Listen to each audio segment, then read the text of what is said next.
Hey weirdos. I just wanted to give you a quick little introduction. I originally filmed this like a year ago, a little more than a year ago, the same time that I filmed the first Xerox Litho lesson. And I've had a lot of people asking for it because I mentioned the color Xerox Litho thing in a few posts on social media. And I'm honestly not super pleased with any of the audio or lighting quality of the first one. So I was going to reshoot this, but I've been so bogged down with other projects and shows and stuff going on that I realized I promised somebody that I'd like just edit this footage and just throw it out there like 6 months ago.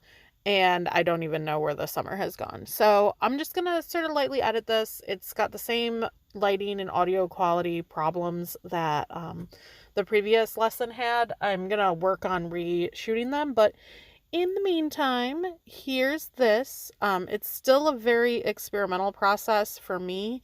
And I don't personally know of anybody else doing this. So if you want to play around with it while I'm reshooting the lesson video for it, and let me know in the comments like what you get, what results you get with different paints or with different gum Arabic water ratios. So yeah, here is the long-awaited color Xerox litho lesson. I am so sorry that it took so long, and I am so sorry for the poor quality lighting and audio that you're about to have to endure.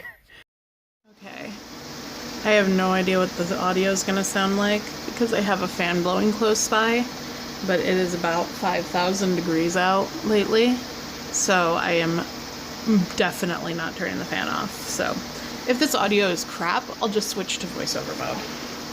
So last time we went through how to do a Xerox litho in the traditional roll the ink out onto the plate way. So now I want to go over a variation of it that I've been playing with a lot lately to make it a colored thing, a colored image.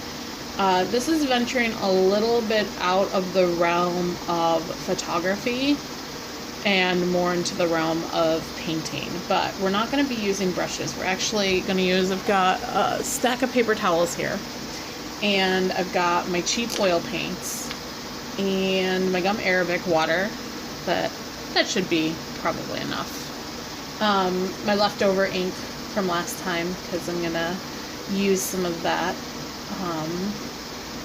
So we're going to prep it. The very first thing I'm going to do is I'm going to squeeze out some paint over here, kind of more like an oil painting palette. And then probably switch you to an overhead view so you can see how we're going to apply the color to the image.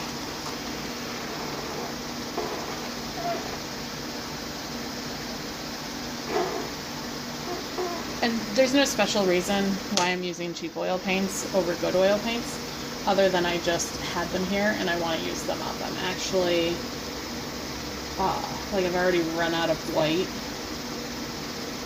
and as I'm running out of colors from these cheapies, I'm going to be replacing them with higher quality oil paint. You should always get the highest quality paint that you can reasonably afford. Contemporary Amanda back for a second. So apparently this must have been right around the time or just before I developed a petroleum allergy. Just for reference, if you're going to get any supplies to try this out after watching it, I'm actually using Williamsburg paints these days for this method, and I haven't noticed a substantial difference in effect or in results with it. I just prefer, I'm a golden brand whore, and I prefer a higher quality paint when I can afford it. So these cheapy dollar store paints worked fine, as you'll see, but they make me break out, so I don't use them anymore. Okay, I had to prop you up on my carborundum. I hope you're happy, you're comfy up there and can see everything. So first thing we're going to do is we're going to prep the plate the same way we did for a monochromatic. So just off screen here, I've got my gum Arabic. I'm gonna get my rag, paper towel, whatever, saturated. For this technique, I know last time I said that it didn't matter if you used a rag or a paper towel. For this technique, right now, I am like hard on the side of it must be a paper towel for reasons that you'll see in a minute here, but I'm gonna start by wetting my back.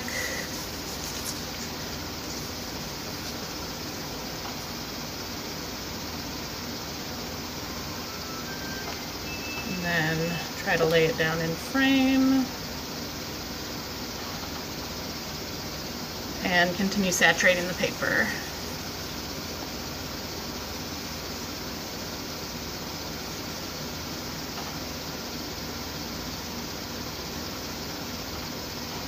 Got an air bubble. Air bubbles can be annoying when you're trying to apply ink, so it's best to just get them out so you're nice and flat. It's a little bit more important when you're rolling ink onto it, but it's still a good idea when you're doing it this way. So how are we going to be applying the ink? I've been kind of thinking of it as like patting it on. So if you watch like a beauty YouTuber at all, and they have those little makeup sponge things, and they sort of like pat it in, kind of reminds me a little bit of that. So we're going to be getting a little bit of oil paint on the paper towel, and then we're going to be patting it into the toner on the image. So it sounds a little bit like hard to explain. I like to give myself a little bit of a point to work with just so I can get more precise.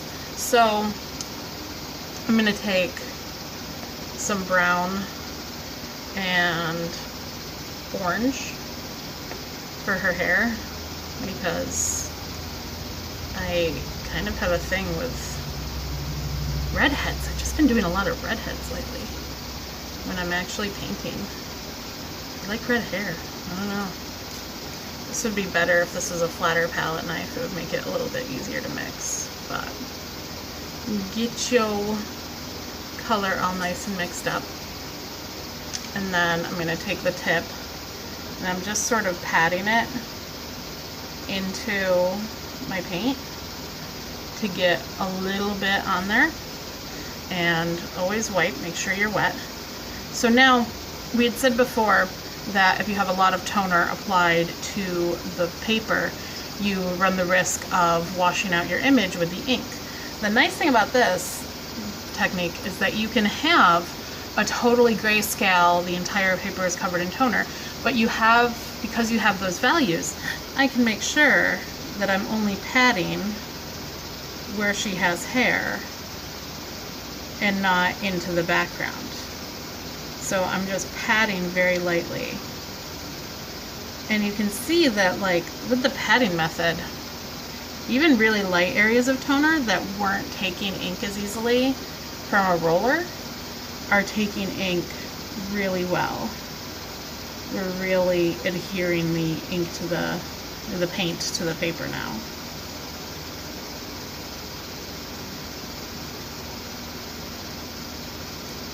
And so what's nice about this is because I'm not rolling one flat color, because I'm not cutting pieces out and rolling them with different colors and then trying to reassemble or trying to print multiple passes, I can blend some colors together on there. I can have colors touch each other without any little telltale halo from piecing things back together. So if I want a blue background, for instance,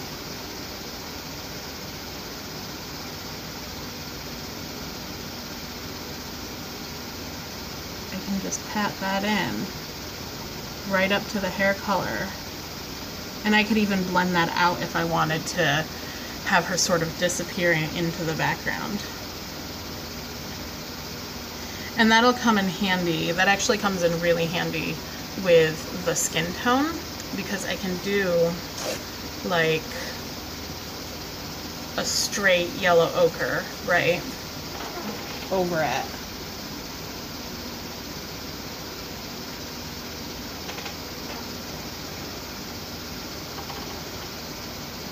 like over her face here, I can pat in a yellow ochre.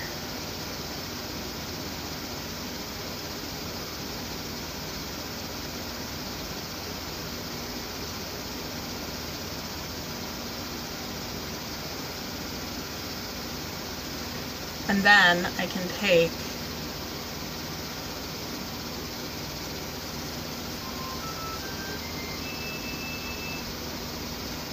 and pat in brown where it needs to be darker. And I can blend the colors together on the toner.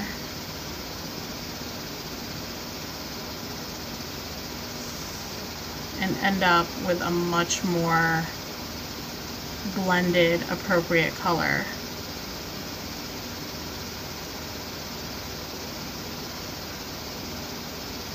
Without having to mix ink beforehand, without having to mix up, you know, too much or too little ink. So I'm gonna go and speed this up a little bit.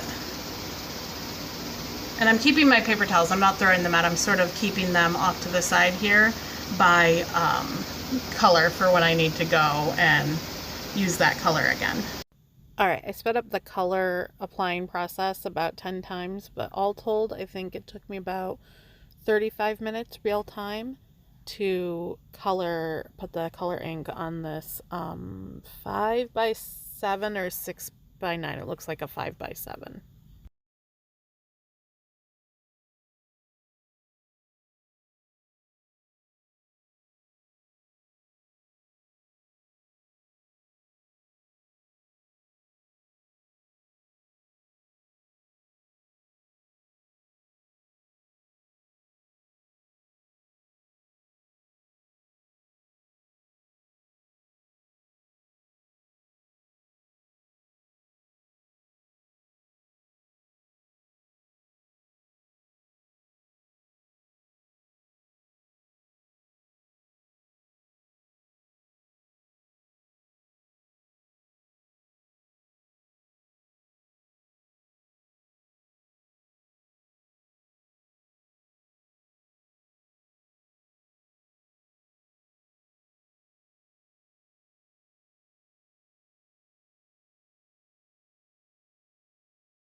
Okay, so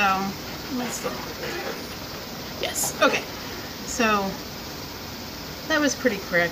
It's not, you know, the prettiest thing ever, but that gives you an idea. You can spend a lot of time, because oil paint takes forever to dry, you can spend a lot of time playing with your tones and with patting out.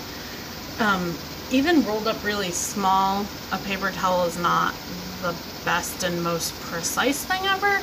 I want to get some of those little tortillas are for wraps. The tortillas, the little wound up bits of paper.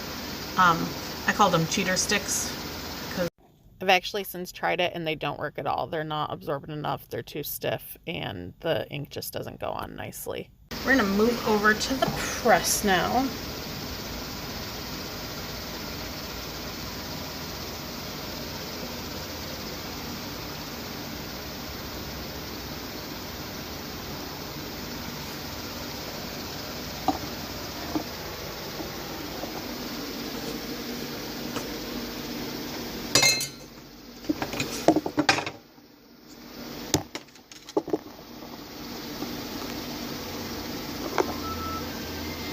And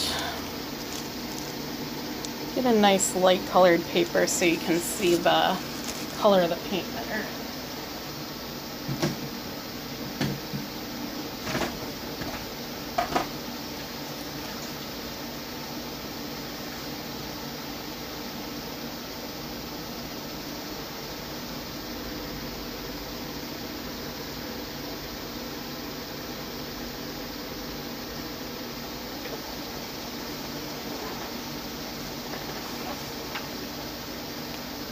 Put down my junky paper.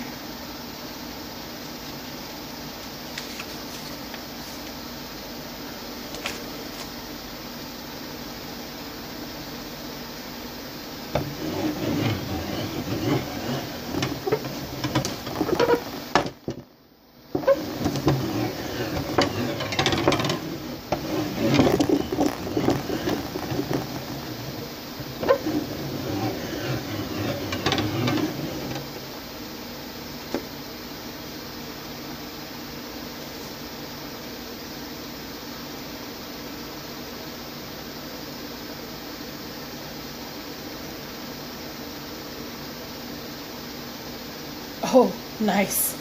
So, I love it. I totally forgot to color her eyes. But, yeah, you get a nice blending of color. You could spend a lot more time blending than I did. Put some more variations. Yeah, I could have done more with values in the clothing there and in the background, but that is the quick and dirty. Definitely could have done more with the hair because I had so many drastic highlights on that side. I could have popped. I'll put a material and price list of what everything you need in the descriptions for both. I really do love that she doesn't have eyes. That's kind of awesome. So yeah, if you like these little art lessons, let me know. I can totally do more. I'm always down for giving art lessons. I'm not going to tell you to comment or like or subscribe or any of that because I don't tell you how to run your life, but YouTube will be showing you something else that you might like if you liked this. And till then, till I see you next time, go on an adventure, go art something, wear a mask while you're doing it, and Black Lives Matter. Bye.